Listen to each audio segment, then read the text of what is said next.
Hello everyone my dear friends, आपके अपने YouTube channel anchor Galaxy में स्वागत करते हैं। तो हमने इस जो आपके सामने दिख रहा है खान सर का बुक, इन्हीं का सॉल्यूशन हमने स्टार्ट किया है और अभी तक हमने फर्स्ट चैप्टर और सेकंड चैप्टर को कवर करते हुए आज हम थर्ड चैप्टर तक पहुंच गए हैं, जिसमें कि एक चैप्टर में बहुत सारे टॉपिक थे, जैसे ऊर्जा था, कार्य था। तो उन सभी से रिलेटेड हमने 1 बाय 1 क्वेश्चन का सॉल्यूशन करते हुए आज हम करने वाले हैं थर्ड चैप्टर, जिसका नाम है यांत्रिकी बल, गति एवं गति का नियम। तो आप देख रहे हैं स्क्रीन पर और इसके सामने क्वेश्चंस आ गया है और इसके पहले जितने भी क्वेश्चंस हैं उनका सॉल्यूशन हमने बहुत ही डिटेल में किया है। तो आप उन्हें जा कर के देखना चाहे तो देख सकते हैं, प्लेलिस्ट में अवेलेबल है। तो आइए आज थर्ड नंबर चैप्टर से स्टार्ट करते हैं। आज का फर्स्ट क्वेश्चन आपके सामने आ गया है। चलिए पढ़ते हैं और अपना प्रैक्टिस करते हैं, और जहाँ जानकारी का बात होगी तो हम जानकारी लेते चलेंगे, देते चलेंगे। तो आइए फर्स्ट नंबर क्वेश्चन क्या कहता है कि निम्न में से किस राशि का मान स्थान बदलने पर भी परिवर्तित नहीं होता है। यानी कि जो भी ऑप्शन आपका दिया गया है, इनमें से कौन सा ऐसा राशि है जो कि स्थान परिवर्तन करने के बाद भी, स्थान बदलने पर भी उसका मान जो है बदलता नहीं है। तो ऑप्शन ए में दिया गया है द्रव्यमान, बी में है कि घर्षण के कारण बल, सी है वजन और डी है गुरुत्वाकर्षण। तो आपका फर्स्ट का जो आंसर हो जाएगा द्रव्यमान हो जाएगा। यानी कि द्रव्यमान एक ऐसा राशि है जिसे कि कहीं भी किसी भी वस्तु का द्रव्यमान यदि है, कोई भी वस्तु का द्रव्यमान यदि है 5 kg, जैसे 5 kg है, इसे यदि आप पृथ्वी पर रखें या चंद्रमा पर रखें या कहीं भी रखें तो इसका जो द्रव्यमान है 5 kg ही रहेगा। लेकिन यदि भार की बात की जाए, भार की यदि 10 न्यूटन है तो पृथ्वी पर कुछ और हो जाएगा, चंद्रमा पर कुछ और हो जाएगा, कहीं पृथ्वी के ध्रुव पर कहीं कुछ और हो जाएगा, पृथ्वी के विषुवत रेखा पर कुछ और हो जाएगा। यानी कि भार बदलता रहता है, लेकिन कोई भी वस्तु का जो द्रव्यमान है निश्चित रहता है, बदलता नहीं है। तो यही एक ऐसा राशि है जो कि कभी बदलता नहीं है। तो इसलिए आपका right answer option number A हो जाएगा। नेक्स्ट बात करते हैं सेकेंड नंबर क्वेश्चन की। सेकेंड नंबर क्वेश्चन है कि निम्नलिखित में से कौन सा उदाहरण न्यूटन के गति के पहले नियम को दर्शाता है। यानी ऑप्शन आप पढ़ सकते हैं और इसमें आपको बताना है कि कौन सा जो एग्जाम्पल है फर्स्ट नियम को फॉलो करता है। तो आपका फर्स्ट एग्जाम्पल है, यानी ऑप्शन ए में दिया गया है कि जब हम पेंडल चलाना बंद करते तो साइकिल धीमी होना शुरू हो जाती है। ऑप्शन बी है तेज़ी से आती हुई क्रिकेट गेंद को पकड़ते समय क्षेत्र रक्षक चलती गेंद के साथ धीरे धीरे अपने हाथ पीछे की ओर ले जाता है। ऑप्शन सी है कि जब एक बस अचानक शुरू होती है तब यात्रियों को पीछे की ओर झटका लगता है। ऑप्शन डी है कि रॉकेट लॉन्च करना। तो इसका जो राइट आंसर हो जाएगा ऑप्शन सी हो जाएगा कि जब एक बस अचानक शुरू होता है तब यात्री पीछे की ओर झटका महसूस करता है। इस चीज़ को आप भी फील किया होंगे, लेकिन यह क्यों होता है? तो क्या होता है कि बस में, जैसे कि ये बस है और ऊपर से कवरिंग होता है, बस तो ऐसा होता नहीं है, और इस सीट पर यदि यहाँ कोई यात्री बैठा हुआ है तो फिगर अच्छे से नहीं बन पा रहा है, आप समझिएगा कि यदि आप बैठे हुए हैं सीट पर तो आपका जो पैर, हाथ, आपका बॉडी है जड़त्व तो बनाए रखता है, और जैसे ही गति में बस आगे की ओर आगे बढ़ता है तो उस चीज़ को आपका बॉडी बर्दाश्त नहीं कर पाता है, जिसके की ओर वो जड़त्व में बना रहता है और गुरुत्वाकर्षण बल आपको नीचे की ओर खींच करके रखता है। जैसे ही बल यह आगे की ओर लगता है तो आप पीछे की ओर झटका महसूस करते हैं, क्योंकि कोई भी वस्तु, और न्यूटन का फर्स्ट नियम कहता है कि यदि कोई भी वस्तु अगर गति में है तो गति में रहना चाहता है, और यदि कोई भी वस्तु स्थिर में है तो स्थिर में रहना चाहता है। यानी कि आपसे कहा जाए कि जड़त्व का नियम किस नियम को कहते हैं, तो न्यूटन के फर्स्ट नियम को ही जड़त्व का नियम भी कहते हैं। तो उसी के अनुसार आपका जो आंसर हो जाएगा ऑप्शन नंबर सी हो जाएगा। ठीक है, आप समझ गए होंगे कि यह घुड़सवारी वाला भी एग्जाम्पल आता है कि घुड़सवारी पर बैठा व्यक्ति जब घोड़ा अचानक से चलना प्रारंभ करता है तो घुड़सवारी पीछे की ओर झटका महसूस करता है। तो ये भी न्यूटन का फर्स्ट नियम को ही फॉलो करता है। तो आप समझ गए होंगे। तो चलिए नेक्स्ट क्वेश्चन देखते हैं। नेक्स्ट क्वेश्चन क्या है, थर्ड नंबर, कि निम्नलिखित में से कौन सा एक इस समूह से संबंधित नहीं है। यानी ऑप्शन जो दिया है 4, इनमें से कौन से एग्जाम्पल ऐसा है जो कि अपने समूह से अलग है। तो ऑप्शन ए की बात की जाए तो गति है, बी है समय, और सी में दिया गया है द्रव्यमान, और डी में है त्वरण। तो हमने ऊपर में देखा था कि द्रव्यमान एक ऐसी राशि है जिससे जो कभी बदलता नहीं है, निश्चित रहता है। और गति और समय और त्वरण की बात की जाए तो एक वस्तु पर यदि लगा है तो गति अलग अलग हो सकता है, समय और त्वरण भी बदल सकता है, लेकिन द्रव्यमान एक ऐसा राशि है कि बदलता नहीं है, तो इसके अनुसार यह अलग हो जाता है अपने समूह से। ये तीनों एक समूह में आते हैं जबकि ये द्रव्यमान अलग हो जा रहा है, इसलिए आपका right answer option number C हो जाएगा। चौथा नंबर क्वेश्चन की बात की जाए, कहा गया है कि यदि हम पेड़ की शाखा को तेज़ी से हिलाएं तो कुछ पत्तियां पेड़ से अलग हो जाती हैं, यह डैश डैश के कारण होता है। ये किस कारण से ऐसा होता है कि जब आप पेड़ के हिलाते हैं, जैसे कि पेड़ होता है कोई भी, उसे हिलाते हैं आप तो उसकी पत्तियां जो है झड़ने लगता है, तो किसके कारण होता है? तो जड़त्व के कारण होता है। क्यों? क्योंकि कोई भी पत्तियां जो है या कोई भी वस्तु है अपना जड़त्व बनाए रखती है जब तक कि उस पर बाहरी बल ना लगे, लेकिन जैसे ही आप बल आरोपित करते हैं तो वह अपना स्थान छोड़ने पर मजबूर हो जाता है, यानी कि उसके जड़त्व के विरुद्ध आप कार्य करते हैं, तो जड़त्व के कारण ही वह पत्तियां अलग हो जाती है। तो ऑप्शन नंबर सी जो है आपका राइट आंसर हो जाएगा, चौथा का सी। जो कि किससे रिलेटेड है, तो ये भी जो एग्जाम्पल है पत्तियां वाला, ये भी न्यूटन के फर्स्ट लॉ को ही फॉलो करता है, फर्स्ट नियम से ही रिलेटेड है। क्वेश्चन नंबर 5 देखते हैं कि किसी वस्तु के द्रव्यमान का मापन किसका मापन कहलाता है। यानी किसी भी वस्तु का जो द्रव्यमान को मापन जो होता है उस किसका मापन कहलाता है, यानी कि किसका माप हो रहा है। कोई भी वस्तु का द्रव्यमान जो मापा जा रहा है तो आप क्या कह सकते हैं उसे, या किसका मापन हो रहा है, तो जड़त्व का मापन कहलाता है। यानी ऑप्शन नंबर जो बी है आपका राइट आंसर हो जाएगा कि जड़त्व का मापन कहलाता है, यानी कि पाँचवें का बी। छठे नंबर क्वेश्चन है कि बल समीकरण में F बराबर होता है, यानी F बराबर है। देखिए बल समीकरण में F बराबर है। आपको बता दें कि बल किसे कहते हैं, तो आपको शायद मालूम होगा इसका परिभाषा है कि किसी भी वस्तु के द्रव्यमान और उसके त्वरण के गुणनफल को बल कहते हैं। यानी कि बल की बात की जाए तो बल बराबर होता है द्रव्यमान, शॉर्ट में लिख दे रहा हूँ, द्रव्यमान गुने त्वरण। ठीक है, त्वरण। तो जहाँ बल को हम F से इंडिकेट करते हैं, द्रव्यमान को M से यानी मास होता है और त्वरण को A से यानी एक्सेलरेशन। तो F बराबर क्या हो गया, M इंटू A, यानी F बराबर Ma। तो F बराबर है किसके, तो Ma के बराबर, यानी ऑप्शन नंबर A आपका राइट आंसर हो जाएगा।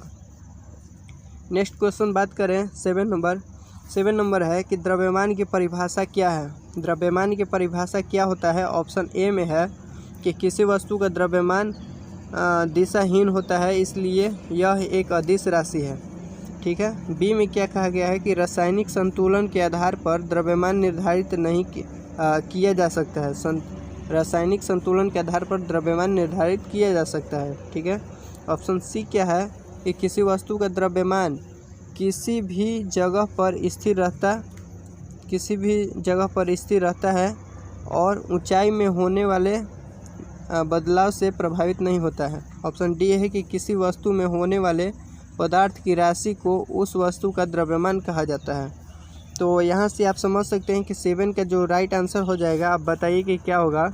तो इसका जो राइट आंसर हो जाएगा ऑप्शन नंबर डी हो जाएगा कि किसी वस्तु में होने वाले पदार्थ की राशि को वस्तु का द्रव्यमान कहते हैं। जो भी किसी भी वस्तु का जो राशि होता है उसी को हम द्रव्यमान कहते हैं, यानी ऑप्शन नंबर डी जो है सही है। क्या कहा गया था कि द्रव्यमान की परिभाषा क्या है, तो आप कह सकते हैं कि किसी भी वस्तु में होने वाले पदार्थ की राशि को उस वस्तु का द्रव्यमान कहा जाता है। ठीक है। नेक्स्ट क्वेश्चन बात करें 8वां नंबर।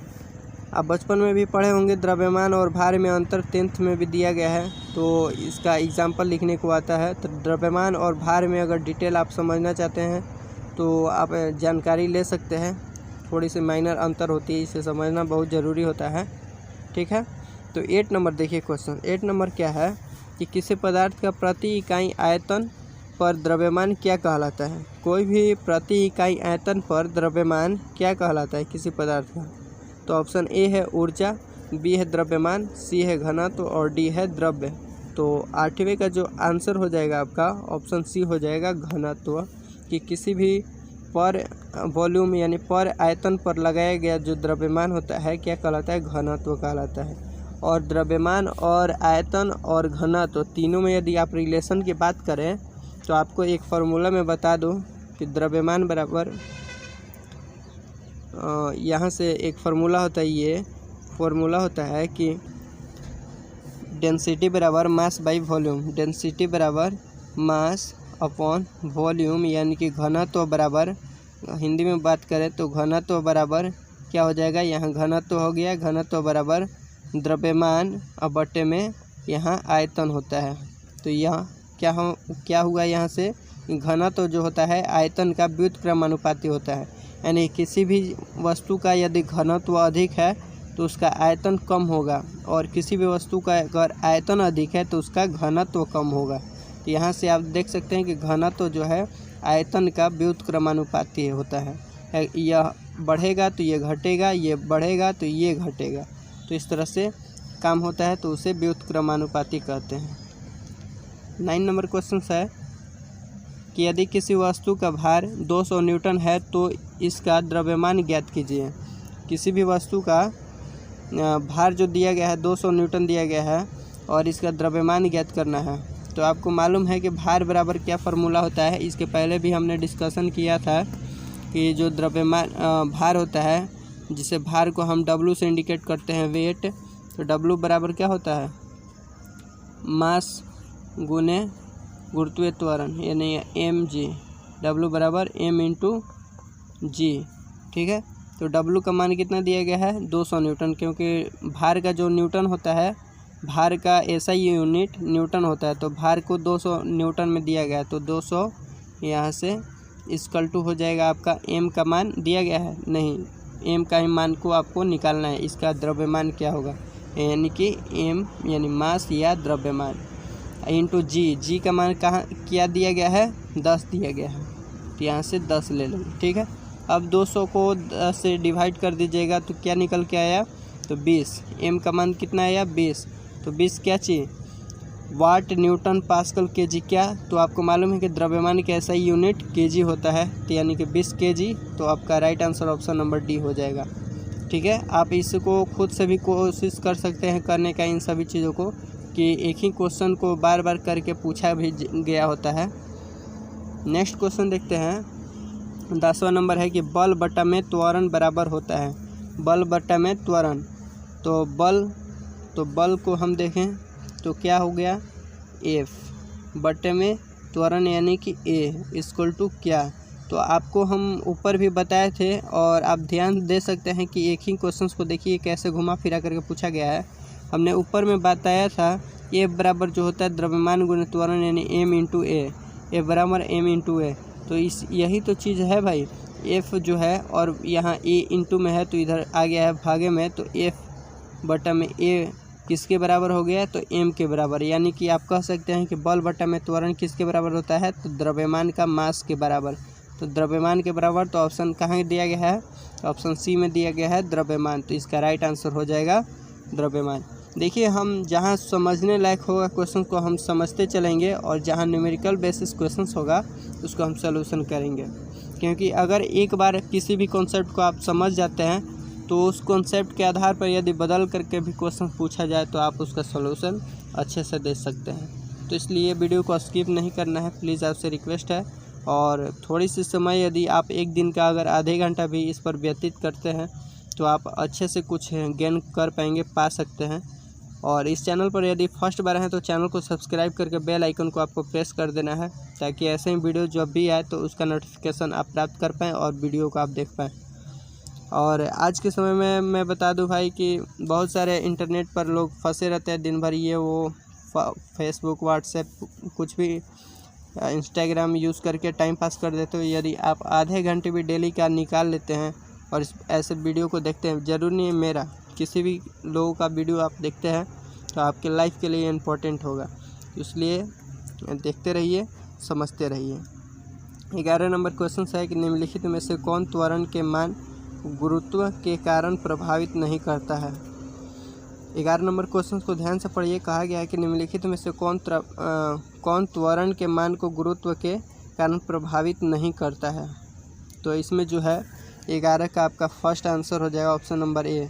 द्रव्यमान एक ऐसी राशि है जो कि किसी को प्रभावित नहीं करता, किसी को नहीं, ये तो इस क्वेश्चन के लिए कहा गया है कि त्वरण के मान को गुरुत्व के कारण प्रभावित नहीं करता। तो कौन? तो द्रव्यमान जो है त्वरण के कारण गुरुत्व के कारण को प्रभावित नहीं करता है।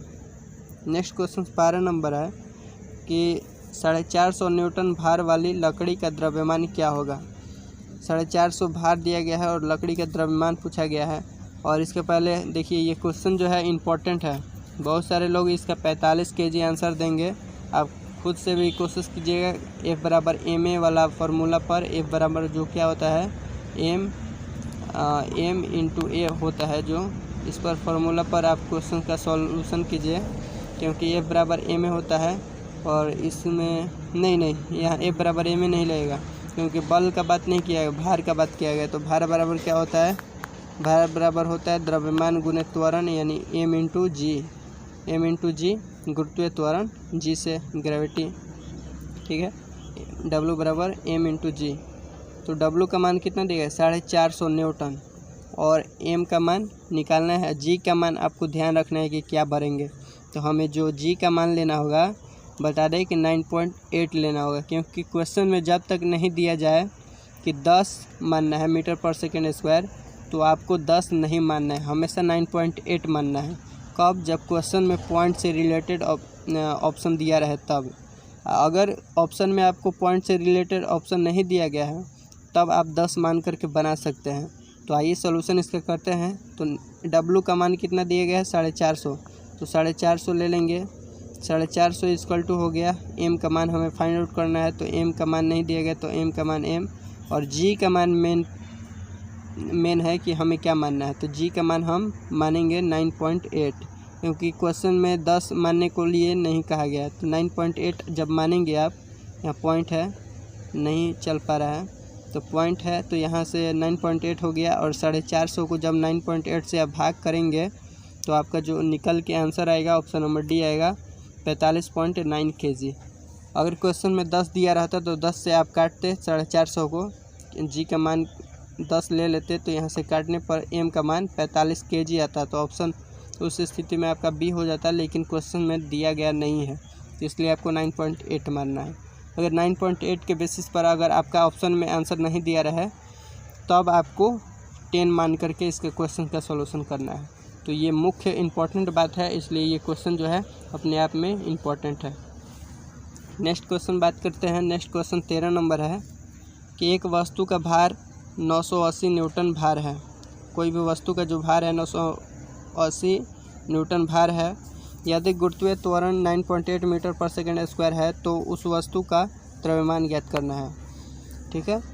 तो फिर से वही बात आ गया, W बराबर m इंटू जी, या m इंटू ए बोलिए कुछ भी, क्योंकि गुरुत्वीय त्वरण होना चाहिए, यहाँ गुरुत्वीय त्वरण होता है। क्योंकि आपको मालूम है कि किसी भी वस्तु के द्रव्यमान है, कोई भी द्रव्यमान है, और इसके g लगता है, नीचे की ओर g लगता है, यानी पृथ्वी नीचे की ओर आकर्षित करती है।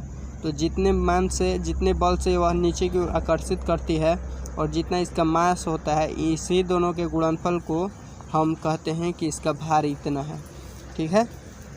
आप यहाँ भी देख सकते हैं W बराबर m इंटू ए या m इंटू जी, कुछ भी होता है, मतलब बस a मतलब गुरुत्वीय त्वरण और g मतलब भी गुरुत्वीय त्वरण होता है, इंडिकेट करता है कुछ भी। अब W का मान कितना दिया गया है? 980 N, यानी कि न्यूटन, क्योंकि भार का ऐसा ही यूनिट न्यूटन होता है। आप जानते हैं, फिर भी मैं कहता हूँ ताकि आप सुन करके याद रहे, आपको रिवीजन होता रहे। m का मान इसमें नहीं दिया गया है, आपको फाइंड आउट करना है, तो m का मान m हो गया। g का मान आपको बोला गया है कि 9.8 मान लेना है, 9.8 आप यहाँ से रख लेंगे। और 9.8 से जब यहाँ 0 ये हटेगा, तो जब ये हटेगा तो ऊपर में एक और 0 हो जाएगा। या आप कैलकुलेशन कर लीजिएगा अपने मेथड से। और 98 से 98 जब कट गया तो 100 हो गया, यानी कि m का मान जो आ गया है 100 kg। 100 kg कहाँ है? ऑप्शन ए है, तो इसलिए ऑप्शन ए आपका राइट आंसर हो जाएगा। आज समझ करके किसी भी क्वेश्चन को सॉल्व कीजिए, रटे रटे हमें ए, इसका बी, इसका सी करके, और जल्दी जल्दी आगे नहीं बढ़ना है। चलिए नेक्स्ट क्वेश्चन देखते हैं। 14 नंबर क्वेश्चन है कि किसी पिंड का संवेग 50 kg और मीटर पर सेकेंड पर माइनस है, और वेग 5 मीटर पर सेकेंड है, उस वस्तु का द्रव्यमान क्या है। तो यहाँ से देखिए, संवेग की बात की जाए, और आपको एक प्लस पॉइंट बता दें कि कभी भी जो संवेग होता है, संवेग किस न्यूटन का जो नियम है, किस न्यूटन का जो नियम है किस नियम में फॉलो करता है संवेग की बात।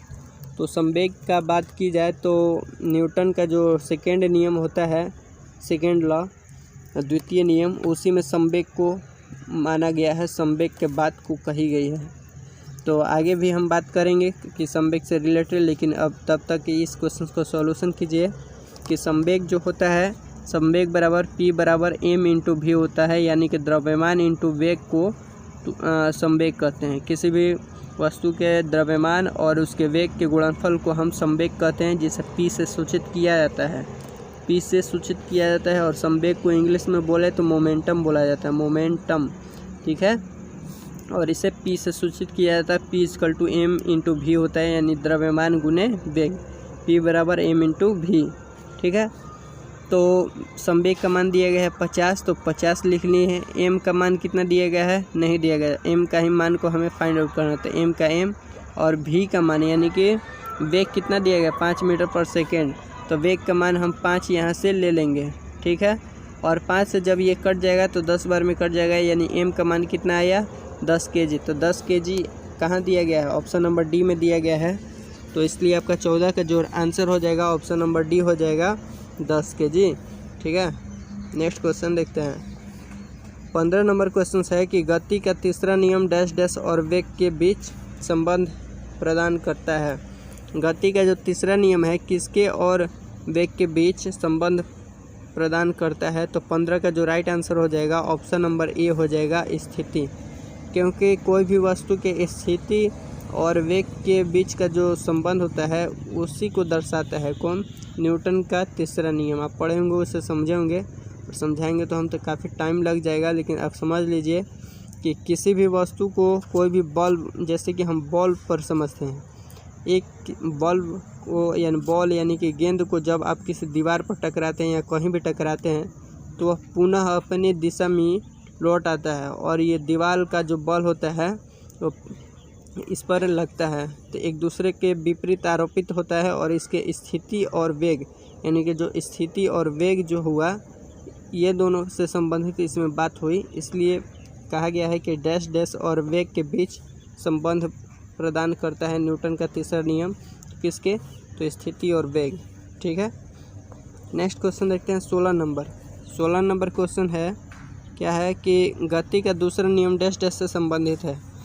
अब इसमें ऑप्शन ए है दाब, बी है जड़त्व, सी है थ्रस्ट यानी कि धक्का, और डी है संवेग। तो ऊपर हमने बताया था कि न्यूटन का जो दूसरा नियम है किससे संबंधित है, तो संवेग के संबंधित है, संवेग यानी मोमेंटम से। तो ऑप्शन नंबर डी आपका राइट आंसर हो जाएगा। और आपकी बात की जाए कि न्यूटन का दूसरा नियम क्या कहता है, उसका डेफिनेशन शायद आपको मालूम होगा, शायद क्या आपको पूरी तरह से मालूम होगा, फिर से एक रिवीजन कर लीजिए कि संवेग दूसरा नियम क्या कहता है कि जब किसी वस्तु पर लगाया गया वेग किसी भी वस्तु के संवेग में परिवर्तन जो होता है, परिवर्तन की दिशा उस पर लगाए गए बल के दिशा के समानुपाती होता है।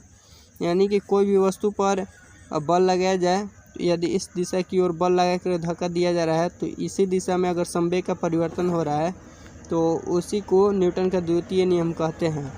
और इसका एग्जाम्पल आप देखे होंगे, तो एक और एग्जाम्पल के तौर पे आता है कि जब गेंदबाज अपने गेंद को पकड़ता है तो अपने हाथों को पीछे की ओर खींचता है ताकि उसका जो संवेग है और जो उस पर बल लगाया गया है वो धीरे धीरे समय के अनुसार कम हो जाए और आसानी से पकड़ ले। तो इसलिए उस जो एग्जाम्पल है उसकी भी बात की जाती है, तो वो भी दूसरे नियम को फॉलो करता है। तो यहाँ से आपको संवेग का बात से पता चलता है कि जो यह है नियम तो गति का नियम है किसका, तो न्यूटन का सेकेंड नियम को फॉलो करता है संवेग, क्योंकि संवेग बराबर P से सूचित करते हैं संवेग को। P बराबर होता है m इंटू वी, यानी कि द्रव्यमान और वेग के गुणनफल को संवेग कहते हैं। इन सभी पॉइंट को आपको याद करके रखना है। नेक्स्ट क्वेश्चन है, देखिए हम क्यों इतना बक बक कर रहे हैं, आपको लग रहा हो कि बक बक कर रहे हैं या फालतू के बकवास कर रहे हैं, जिनको भी लग रहा होगा, क्योंकि एक क्वेश्चन को अगर आप समझ जाते हैं तो उस क्वेश्चन को बार बार आपको समझने की ज़रूरत नहीं है। उसके बेसिस पर यदि कोई भी क्वेश्चन आए तो ये तो क्वेश्चन सभी ऑप्शन के बेस पे आते हैं, तो वो ऑप्शन दिया रहेगा तो आप आसानी से उसको हल कर पाएंगे। ऑप्शन पढ़ने के बाद। ठीक है, चलिए 17 नंबर क्वेश्चन देखते हैं। 17 नंबर है कि न्यूटन का गति का दूसरा नियम, न्यूटन का जो गति का दूसरा नियम है क्या है। तो देखिए हमने इतना देर से बताया था आपको, तो आपको खुद से बताना है कि इसका राइट आंसर क्या होगा। तो आइए पढ़ते हैं और आप खुद से बताने की कोशिश कीजिएगा खुद में, और देखिएगा खुद से अपना जांच कीजिएगा मैं सही हूँ या गलत। ऑप्शन ए है कि दो परस्पर प्रभावी वस्तुओं पर बलों के बीच संबंधों की व्याख्या करता है। जो न्यूटन का दूसरा नियम है वो परस्पर प्रभावी वस्तु पर बलों के बीच संबंधों की व्याख्या करता है। बी है जड़त्व के नियम से भी जाना जाता है। सी है बल के प्रभाव को समझने में सहायक होता है। और डी है कि ऊर्जा संरक्षण के नियम से भी जाना जाता है। तो आप यहाँ से आसानी से, आप इतने देर के लेक्चर को समझे होंगे तो आप यहाँ से बता सकते हैं। तो बल के प्रभाव को समझने में सहायक होता है न्यूटन का दूसरा नियम, तो नहीं। जड़त्व के नियम से भी जाना जाता है, नहीं। जड़त्व के नियम से तो जाना जाता है फर्स्ट नियम को, ऊपर में हमने बात किया था फर्स्ट नियम को, लेकिन यहाँ जो बल का प्रभाव होता है उससे समझा जाता है। न्यूटन के दूसरे नियम से बल के प्रभाव को समझा जाता है, यानी ऑप्शन नंबर सी जो है आपका राइट आंसर हो जाएगा। ठीक है, कि बल के प्रभाव को समझने में सहायक होता है, बल कहाँ कहाँ किस स्थिति में कितना लगता है। नेक्स्ट क्वेश्चन देखते हैं 18 नंबर। 18 नंबर है कि समीकरण F बराबर ma को न्यूटन के गति डैश डैश के नियम को रूप में जाना जाता है। तो बल और जब संवेग की बात की जाती है तो न्यूटन का द्वितीय नियम जो है उसी से जाना जाता है कि किसी भी वस्तु पर बल के अलग अलग बलों का मान या संवेग का मान किससे मालूम चलता है। तो न्यूटन के गति के दूसरे नियम से, यानी दूसरा नियम ऑप्शन ए में दिया गया है, तो इसलिए 18 का ऑप्शन जो है आपका ए सही हो जाएगा। 19 नंबर की बात की जाए तो 19 नंबर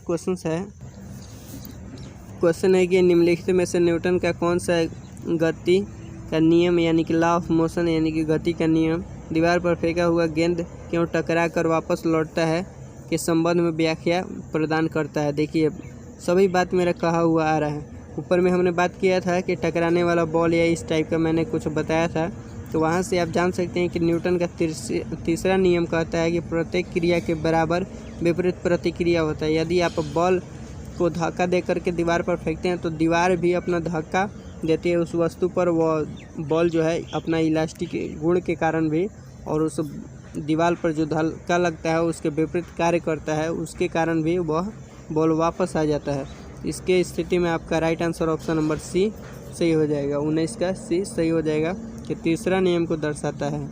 यह आप एग्जाम्पल के तौर पर एक और एग्जाम्पल हमें याद आ रहा है, आप समझ सकते हैं कि जब एक नाविक अपने नाव को रोकता है, या इस तरह से कुछ क्वेश्चन होता है कि जब नाव को चलना प्रारंभ करता है तो अपने पैरों से या अपने डंडों के सहारे जो होती है उसके सहारे से वह जैसे ही ज़मीन पर बल लगाता है तो ज़मीन भी उस पर बल लगाता है, जिसकी वजह से वह किनारे से अपना बीच में चला आता है। तो वह एक दूसरे के विपरीत कार्य होता है, वो भी न्यूटन के तीसरे नियम को फॉलो करता है। नेक्स्ट क्वेश्चन देखते हैं 20 नंबर। 20 नंबर है कि निम्नलिखित में से कौन सा कथन न्यूटन की गति से तीसरे नियम के लिए सही है। यहाँ से आप बता सकते हैं। तो ऑप्शन ए है कि बल एक ही निकाय पर लागू होता है। बी है बल एक ही निकाय पर विपरीत दिशा में लागू होता है। सी है बल अलग अलग निकाय पर विपरीत दिशा में लागू होता है। और डी है बल दूरी पर निर्भर करता है। तो यहाँ से जो है बल जो है अलग अलग निकाय पर यानी कि अलग अलग स्थान पर विपरीत दिशा में लागू होता है। तो ऑप्शन बी जो है आपका राइट आंसर हो जाएगा कि बल जो है एक ही निकाय पर नहीं, अलग अलग बी नहीं, आपका सी सही होगा कि बल अलग अलग निकाय पर यानी कि अलग अलग स्थान पर विपरीत दिशा में लागू होता है। ठीक है, आप नेक्स्ट क्वेश्चन देखते हैं 21 नंबर। 21 नंबर है कि गति का प्रसिद्ध नियम डैश डैश ने दिया था। अब गति का प्रसिद्ध नियम जो है आपको मालूम है किसने दिया था, तो न्यूटन, क्योंकि न्यूटन के 3 नियम होते हैं जो कि गति से रिलेटेड होते हैं। तो न्यूटन ने ही गति के नियम को दिया था, तो ऑप्शन बी सही हो जाएगा। नेक्स्ट क्वेश्चन देखते हैं 22 नंबर। एक निकाय के संवेग में परिवर्तन की दर डैश डैश के समानुपाती होता है। संवेग में परिवर्तन की दर डैश डैश के समानुपाती होता है। तो आप ध्यान दिए होंगे जो संवेग होता है यानी कि पी जो होता है तो पी जो होता है संवेग, यानी संवेग को हम पी से सूचित करते हैं। संवेग यानी कि पी बराबर होता है, पी बराबर क्या होता है, एम इंटू वी। पी बराबर एम इंटू वी यानी कि द्रव्यमान गुने वेग। और यहाँ पूछा गया कि संवेग में परिवर्तन की दर किसके समानुपाती होता है। समानुपाती की बात करें तो यह द्रव्यमान और वेग दोनों के समानुपाती होता है। तो यहाँ से ऑप्शन आप पढ़ सकते हैं। तो लागू विस्थापन, लागू बल, लागू स्थिति ऊर्जा, लागू दाब। तो 22 का जो आपका आंसर हो जाएगा ऑप्शन नंबर बी हो जाएगा, लागू बल। अब बोलेंगे कि लागू बल क्यों, तो P बराबर m इंटू भी होता है, लेकिन भी यानी कि वेग कहाँ से प्राप्त होता है, तो बल से ही तो प्राप्त होता है। बल अगर लगाते हैं तो गति प्राप्त होता है, या वहाँ से आप नहीं समझते हैं। यहाँ से देख सकते हैं कि F बराबर क्या होता है। अच्छा आप बताइए F बराबर क्या होता है, तो बल द्रव्यमान गुने त्वरण यानी m इंटू ए, F बराबर ma। तो F किसके समानुपात हुआ, बल के। तो यहाँ जब P जो है, P यानी संवेग जो है बल के, यहाँ द्रव्यमान के समानुपाती है और ये बल के समानुपाती है, तो आप कह सकते हैं कि P जो है बल के भी समानुपाती होगा, यानी P directly proportional to F, यानी बल जो है P के समानुपाती, संवेग के समानुपाती, या संवेग जो है बल के समानुपाती होगा। क्योंकि m किसके समानुपाती है, तो F के समानुपाती है, तो इसलिए हम कह सकते हैं यह एक दूसरे के समानुपाती हो जाएगा। तो लागू बल जो है संवेग में परिवर्तन के दर के समानुपाती होता है। ऑप्शन बी राइट आंसर हो जाएगा। 23 नंबर क्वेश्चन है कि 23 नंबर गति का द्वितीय नियम दर्शाता है। गति का द्वितीय नियम किसे दर्शाता है, तो आप ऑप्शन पढ़ सकते हैं। ठीक है, वीडियो को रोक करके आप ऑप्शन पढ़ सकते हैं, नहीं तो काफ़ी ज़्यादा टाइम लग जाएगा इतना ही क्वेश्चन को हमें करने में। तो आप इसका बताइए आंसर क्या होगा। तो इसका राइट आंसर जो है ऑप्शन नंबर डी होगा कि किसी वस्तु की गति में परिवर्तन की दर शुद्ध बल की दिशा में वस्तु पर लागू शुद्ध बल के अनुपाती होता है। या आप कुछ भी कह सकते हैं। बल के द्वितीय नियम किससे परिभाषित किया जाता है, तो हमने बताया है कि P बराबर m इंटू भी। हमने नहीं, न्यूटन ने बताया है, हमने इसे थोड़ा सा आपको याद दिलाया है। P equal to m into A, P equal to m into भी, P equal to m into भी, यानी P बराबर m भी होता है।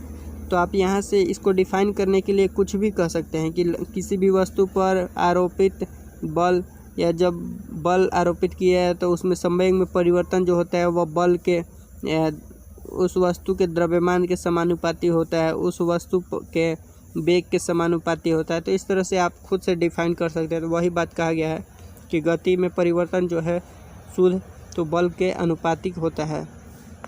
नेक्स्ट क्वेश्चन देखते हैं 24 नंबर। 24 नंबर है, निम्नलिखित में से कौन सा कथन गलत है। कौन सा कथन गलत है, तो आप ऑप्शन पढ़ सकते हैं और यहाँ से बता सकते हैं कि कौन सा गलत है। तो आप इनमें सभी ऑप्शन को पढ़ सकते हैं और बता सकते हैं कि कौन सा ऑप्शन गलत है। तो इसका राइट आंसर जो हो जाएगा, हम डायरेक्ट बताते हैं, ऑप्शन ए हो जाएगा। क्योंकि आप ए को ध्यान से पढ़िए। कहा गया कि जब एक बस अचानक रुकती है तब बस में बैठे यात्री पीछे की ओर झटका महसूस करता है। बात गलत है, क्योंकि जब बस या कोई भी यातायात जो है जिसमें यात्री बैठा हुआ होता है तो वह आगे की ओर जब बढ़ता है तब यात्री पीछे की ओर बल महसूस करता है, धक्का महसूस या झटका महसूस करता है। लेकिन जब वह अचानक रुकता है ना, जब अचानक ये रुकता है, ब्रेक मारता है, तो आप देखे होंगे कि मनुष्य या व्यक्ति या यात्री जो इसमें बैठा होता है वह आगे की ओर झटका महसूस करता है। जब यह रुकता है तो वह आगे की ओर झटका महसूस करता है। लेकिन ऑप्शन में दिया गया है कि जब वह अचानक रुकता है तो पीछे की ओर, तो ये बात गलत है। पीछे की ओर नहीं, यात्री जो है आगे की ओर झटका महसूस करता है। नेक्स्ट क्वेश्चन देखते हैं। नेक्स्ट क्वेश्चन क्या है। नेक्स्ट क्वेश्चन की बात करें तो 25 नंबर है कि 1 kg इंटू 1 मीटर पर सेकेंड स्क्वायर को कहते हैं, यानी इन दोनों के गुणनफल को क्या कहते हैं। तो kg किसको दर्शाता है, किसका यूनिट है, तो m का यूनिट है। ठीक, मीटर पर सेकेंड किसका यूनिट है, तो a का यूनिट है। ठीक, यानी कि किसके बराबर बल गुने त्वरण होता है, द्रव्यमान गुने त्वरण होता है। किसके बराबर द्रव्यमान गुने त्वरण होता है, तो हमने ऊपर भी देखा था कि F बराबर जो होता है m इंटू ए होता है, m इंटू ए होता है, F बराबर। तो F यानी कि बल को सूचित करते हैं हम F से फोर्स। तो बल का ऐसा यूनिट क्या होता है, न्यूटन होता है। क्योंकि यहाँ भी यूनिट दिया गया है, यहाँ भी यूनिट, तो हम यूनिट ही लिखेंगे। तो यूनिट क्या हो जाएगा, तो F बराबर m में होता है, तो ये m a है और यहाँ बराबर में F होगा। और F का यूनिट क्या होगा, तो ऊपर में हम लिखेंगे न्यूटन, यानी कि 1 न्यूटन, यानी ऑप्शन नंबर, ये सभी 1 1 है तो ये भी 1 हो जाएगा, यानी 1 × 1 = 1, तो 1 न्यूटन यानी ऑप्शन नंबर ए आपका राइट आंसर हो जाएगा। आप मेरी बातों को ध्यान से सुने होंगे तो देख सकते हैं कि किस तरह से एक ही क्वेश्चन को घुमा के पूछा गया, 3-4 तरह से पूछा गया है। इसलिए मैं कहता हूं कि कॉन्सेप्ट पर ध्यान दीजिए कि कॉन्सेप्ट को क्या कहा गया है। नेक्स्ट क्वेश्चन देखते हैं। नेक्स्ट क्वेश्चन 26 नंबर कि न्यूटन के गति के नियमों का प्रकाशन वर्ष हुआ था, यानी कि न्यूटन की गति कब प्रकाशित किया गया था, कि न्यूटन का कोई जो नियम इन्होंने खोज किया था न्यूटन जी ने, तो कब इसे प्रकाशित किया गया था, तो 1687 ईस्वी में। कब? 1687, यानी ऑप्शन नंबर डी आपका राइट आंसर हो जाएगा। अब इसको याद करने का कैसा ट्रिक है कि स से सेव गिरा था, सेव तो ही गिरा था, सेव ही तो गिरा था, यानी एप्पल गिरा था सेव ऊपर से, तभी तो ये बल का खोज कर पाए थे कि पृथ्वी जो है इसके अंदर कोई खिंचाव बल होता है, तो उसे खोज कर पाए थे। तो क्या गिरा था, तो 100 से सेव गिरा था, 100 से 16, 100 से 87, यानी सभी को 100 से याद कर लीजिए, आपको याद हो जाएगा कि 100 से सेव गिरा था कब, तो 1687, 100 से 1600, 100 से 87, 100 से सेव, तो सेव से आप याद कर सकते हैं। ये एक लॉजिक है, आप कुछ भी याद कर सकते हैं किसी भी तरह से, कुछ भी नहीं, 1687 को ही आपको याद करना है किसी भी तरह से। नेक्स्ट क्वेश्चन देखते हैं 27 नंबर। 27 नंबर क्वेश्चन है कि तेज गति से आने वाली क्रिकेट गेंद को पकड़ते समय एक क्षेत्र रक्षक अपनी बाहों को पीछे की ओर करता है। देखिए पहले वाले सभी कॉन्सेप्ट पहले वाले हैं, तो हमने बताया था कि क्योंकि गेंद ऑप्शन ए में पड़ी है, क्योंकि वह घबरा गया है। बी है कि क्योंकि इससे गेंद को लक्ष्य बनाने में मदद मिलती है। सी है कि क्योंकि वह लंबे समय तक कम बल का अनुभव करता है। डी है कि क्योंकि इससे उसे सतर्कता मिलती है। तो 27 का जो आंसर हो जाएगा ऑप्शन क्या हो जाएगा, तो आप बताइए कि इसका जो आंसर हो जाएगा, आप बता रहे होंगे ऐसा है कि सी। जी हाँ, आप सही हैं। अगर सी बताएं तो आप सही हैं कि सी ही होगा, क्योंकि वह बल लंबे समय तक कम बल का अनुभव करता है, और कम बल का अनुभव करने के लिए ही वह बॉल के साथ साथ अपने हाथों को पीछे की ओर खींचता है, ताकि ज़्यादा समय लगे उसको आने में और धीरे धीरे उसकी स्पीड कम लगे, जिससे कि अपने उसके हाथों पर कम बल का अनुभव हो। इसके लिए वह लंबे समय तक अपने बल का कम अनुभव करना चाहता है, इसलिए अपने पीछे की ओर खींच लेता है। या आप भी क्रिकेट खेल रहे होंगे तो कैच करते होंगे, तो जब बॉल आता है तो अपने हाथों को आप पीछे की ओर खींचते हैं, नहीं खींचते हैं तो खींचने का प्रयत्न कीजिए, आप पर कम चोट लगेगा और आसानी से कैच कर पाएंगे। नेक्स्ट क्वेश्चन देखते हैं 28 नंबर। 28 नंबर है कि एक राइफ़ल से गोली चलाई गई, एक राइफ़ल से गोली चलाई गई, यदि राइफ़ल बिना किसी रोक के पीछे की ओर आती है तो राइफ़ल की गतिज ऊर्जा क्या होगी। यदि मतलब कहने का मतलब कि ये जैसे राइफ़ल हो गया, इसी को समझ लीजिए आप राइफ़ल हो गया, और जब इससे बुलेट छोड़ा जाता है, गोली छोड़ा जाता है, तो बंदूक क्या है पीछे की ओर झटका लगता है इस पर, क्योंकि प्रत्येक क्रिया के बराबर विपरीत प्रतिक्रिया होता है। यदि यह गति आगे की ओर बल लगाता है तो इस पर भी पीछे की ओर बल लगता है। तो ये किस नियम को फॉलो करता है, तो तृतीय नियम को। एक क्वेश्चन ये बन गया, और अब इस क्वेश्चन का जवाब देते हैं कि पीछे की ओर बल जो महसूस करता है, वेग जो इसमें गति महसूस होती है, ये क्या होगा। तो ऑप्शन ए है कि गोली की गतिज ऊर्जा से अधिक, यानी क्या गति अगर ये 10 मीटर पर सेकेंड है, 10 तो नहीं होगा लेकिन 10 मीटर पर सेकेंड है यदि, तो क्या ये 12 हो जाएगा। 12 के झटके से पीछे की ओर झटका महसूस करेगा, नहीं, इससे कम। तो ऑप्शन बी में दिया गया है कि गोली की गतिज ऊर्जा से कम, यानी ऑप्शन बी जो है आपका राइट आंसर हो जाएगा कि जितना भी गोली, जितना भी स्पीड हो गोली के, उससे कम स्पीड में यह जो है बंदूक पीछे की ओर झटका लगता है इस पर, तो इसका गतिज ऊर्जा कम होता है अपने गोली के अपेक्षा। ऑप्शन नंबर बी आपका राइट आंसर हो जाएगा। बात को सुना कीजिए, क्योंकि बात सुनने से ज़्यादा जो माइंड में कैप्चर होता है। 29 नंबर है। 29 नंबर क्या है कि द्रव्यमान और त्वरण के गुणनफल को कहा जाता है। द्रव्यमान और त्वरण के गुणनफल को क्या कहते हैं, तो आप इसका आंसर जो है कमेंट में बताइएगा कि इसका जो राइट आंसर होगा ऑप्शन कौन सा सही होगा। आपके लिए मैं 29 नंबर क्वेश्चन छोड़ देता हूँ, क्योंकि हमने इसके ऊपर भी बहुत सारे क्वेश्चंस किए हुए हैं इसके बेस पे। आज का हमारा लास्ट क्वेश्चन है 30 नंबर। 30 नंबर क्या है कि जब एक नाविक आगे की दिशा में कूदता है जब एक नाविक आगे की दिशा में कूदता है तब नाव पीछे की तरफ हट जाती है। देखिए इस बात को भी मैंने बताया था, पीछे की ओर हट जाती है। यह उदाहरण न्यूटन के कौन से नियम को दर्शाता है? तो इसका मैं सॉल्यूशन बता देता हूँ। खैर इसको भी आपको कमेंट में आंसर देना चाहिए। चलिए, तो इसका जो राइट आंसर होगा गति का पहला नियम डी, नहीं ये नहीं होगा। ऑप्शन ए गति का दूसरा नियम, नहीं ये भी नहीं होगा। ये संवेग से रिलेटेड है, ये जड़त्व से रिलेटेड है।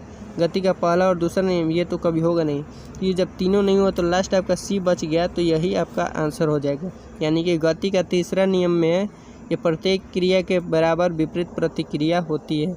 यदि यह जमीन पर बल लगाता है तो जमीन भी इस पर बल लगाएगा, जिससे कि वो पैर से अपना धक्का देता है ज़मीन पर, तो ये ज़मीन भी इसके पर बल लगाता है, जिससे कि नाव पर खड़ा व्यक्ति वह पानी के बीच में चला जाता है। तो तीसरे हमने अभी तक कम समय में कोशिश किया कि ज़्यादा से ज़्यादा क्वेश्चन करें, बट हमारा 30 क्वेश्चन का सलूशन हो पाया। अगर आपको ये वीडियो थोड़ा भी अच्छा लगा तो इस वीडियो को लाइक कीजिएगा, और चैनल पर फर्स्ट बार तो चैनल को सब्सक्राइब कीजिए। और अपने भाई बंधु को भी बता सकते हैं जो कि 10th 12th में पढ़ रहे हैं, वह भी ये क्वेश्चन को सॉल्यूशन करेंगे तो उन्हें भी आगे की पढ़ाई के लिए हेल्पफुल होगा। तो चैनल पर बने रहिए, नेक्स्ट वीडियो का इंतज़ार कीजिए, हम जल्द ही लेकर के आएंगे। तब तक के लिए बाय बाय, टेक केयर, जय हिंद।